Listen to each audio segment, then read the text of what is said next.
ஒரு காலத்தில் எதிர்த்து பேசக்கூட பயந்தவள் நான். என்னோட மனசுக்குள்ள எவ்வளவு வலி இருந்தாலும் வெளியில் நான் மௌனமாக இருந்தேன். பரவாயில்லன்னு சொல்லி என்னை நான் மறைத்து கொண்டேன்.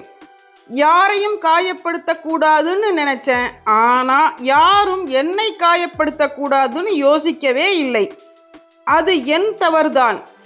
ஆனா ஒரு நாள் மௌனமாக இருப்பது எல்லா நேரத்திலும் நல்லதில்லை என்று புரிந்தது. என்னோட அமைதியை எல்லோரும் பலவீனம்னு எடுத்துக்கிட்டாங்க. என்னை நசுக்க ஆரம்பிச்சாங்க. எல்லோரும் என்னை அதிகமாக காயப்படுத்த ஆரம்பிச்சாங்க. நான் எதிர்பார்த்தது என் உரிமை. எல்லா இடத்திலும் இருந்து வந்தது என்னை அடிமைப்படுத்தும் எண்ணம். அந்த எண்ணம் என்னை உடைக்கல, அது என்னை விழிப்புணர்வு பெற்ற பெண்ணாக மாற்றியது. நான் மாறினேன். காலம் என்னை மாற்றல, மனுஷங்க தான் என்னை மாற்றினாங்க. இப்போ நான் மௌனமாக இருப்பதில்லை. எது சரி எது தவறு என்று எனக்கு தெரியும். யாருக்காகவும் நான் என்னை இழக்க மாட்டேன். எதிர்த்து பேச வேண்டிய இடத்தில் பேசுவேன். எதிர்த்து நிற்க வேண்டிய இடத்தில் எதிர்த்து நின்று உறுதியாக இருப்பேன். ஏன்னா நான் முன்னாடி இருந்த அந்த பெண் இல்லை.